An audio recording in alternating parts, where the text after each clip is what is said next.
warahmatullahi wabarakatuh. Halo, selamat pagi anak-anak ibu yang solih dan solihah. Alhamdulillah, pagi hari ini kita bisa diberi kesempatan oleh Allah Subhanahu wa taala masih bisa belajar, masih bisa menikmati kesehatan yang kita rasakan ya Nak ya. Oke, hari ini di tema kali ini Ibu masih bisa menjelaskan yaitu di tema 7 ya. Indahnya keragaman di negeriku, subtema 3, indahnya persatuan dan kesatuan di negeriku. Muatan IPA. Sudah siap untuk belajar? Oke, sebelum belajar, marilah kita buka pembelajaran hari ini tentunya dengan berdoa ya. Bismillahirrahmanirrahim. Raditu billahi robba wa bil islami dina wa bil muhammadin nabiyya wa rasulah. Rabbi zidni ilman warzuqni fahman. Amin. Anak-anakku, ya, tujuan pembelajaran kali ini kita akan belajar mengenai gaya magnet, gaya gesek, dan gaya gravitasi. Oke, gaya magnet. Gaya magnet ini adalah gaya tarik atau gaya tolak yang ditimbulkan oleh sebuah magnet terhadap suatu benda. Ya, kenapa disebut gaya tarik dan gaya tolak? Kemarin sudah dijelaskan di subtema 2 ya, bahwa gaya magnet ini atau magnet ini terdapat dua kutub. Ada kutub positif dan kutub negatif. Ketika dua kutub didekatkan antara positif dan negatif, dia akan terjadi tarik-menarik. Sedangkan apabila kedua kutub yang sama didekatkan akan terjadi gaya tolak-menolak. Betul. Benda yang dapat ditarik dengan kuat oleh magnet disebut benda ferromagnetik. Nah, benda ferromagnetik ini terjadi pada besi, baja, dan nikel. Jadi, benda ini akan kuat jika ditarik oleh magnet. Jadi cepat, ya. Gaya itu akan cepat, begitu. Sedangkan benda yang dapat ditarik dengan lemah, artinya pelan, begitu ya, itu disebut dengan benda paramagnetik. Nah, itu terjadi pada aluminium, kaca, dan kayu. Bisa ditarik oleh magnet, tetapi tidak kuat tarikannya, ya. Oke, nah ini adalah bentuk-bentuk magnet buatan. Ada magnet batang, ada magnet ladam atau magnet ladam. Terus magnet jarum, magnet silinder, dan magnet U. U ini seperti tapal kuda, ya, yang buat itu melindungi kaki kuda yang bagian telapak kakinya, ya. Oke.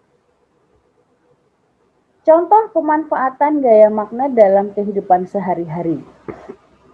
Magnet yang pertama, magnet pada ujung jahit berfungsi untuk mencari jarum.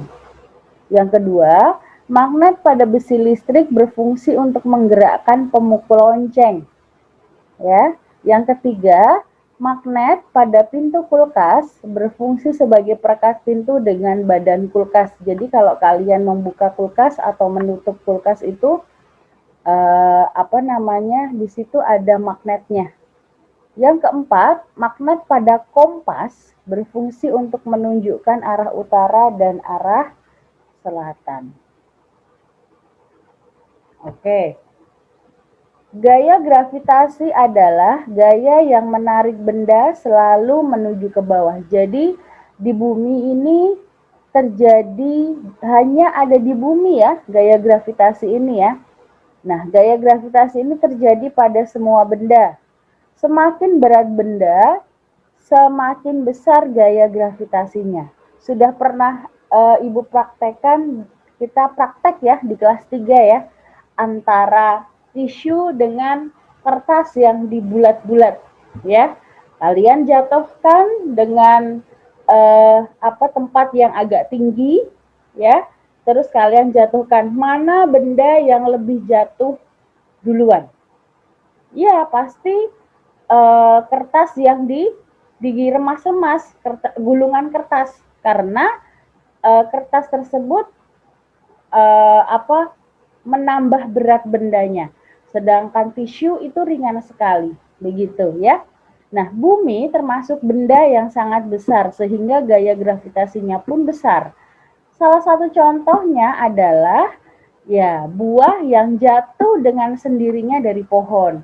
Semakin jauh jarak benda dari pusat bumi, maka semakin kecil gaya gravitasinya. Semakin tinggi pohonnya, semakin pelan gaya gravitasinya atau semakin kecil.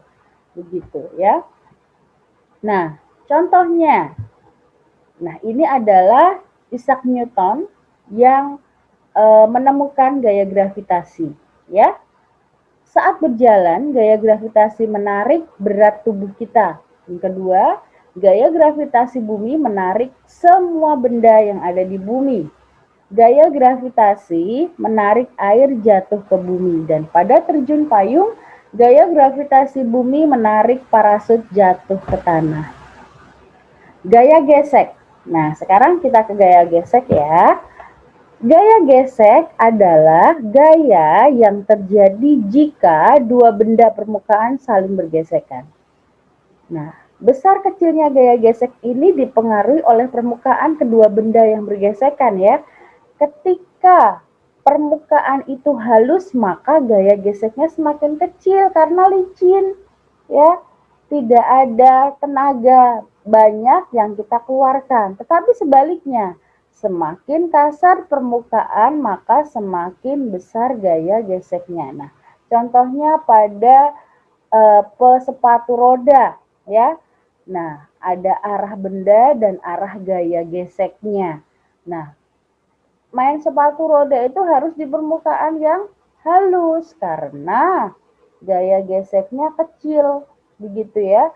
Kalau main sepatu roda di jalan yang banyak batunya ya nggak akan bisa jalan, begitu ya. Oke. Nah, gaya gesek ini mempunyai keuntungan dan kerugian. Gaya gesek yang menguntungkan, alas sandal atau sepatu dibuat dari karet agar pemakainya tidak mudah terpeleset. Dan keuntungan yang kedua, rem sepeda untuk memperlambat laju sepeda. Gaya gesek yang merugikan, pada mesin sepeda motor atau mobil selalu terjadi gesekan antara bagian-bagiannya. Nah, gesekan tersebut akan membuat mesin cepat rusak ya, karena untuk mengurangi gesekan, mesin pada kendaraan bermotor itu harus diolesi pelumas atau oli. Nah, oke, itu saja yang dapat Ibu sampaikan. Selamat belajar dan tetap semangat. Barakallahu fikum. Oke, ingat 3M, mencuci tangan dengan sabun, memakai masker, menjaga jarak dengan orang lain. Oke, salam sehat selalu. Kita tutup dengan membaca hamdalah. Alhamdulillahirabbil alamin. Assalamualaikum warahmatullahi wabarakatuh.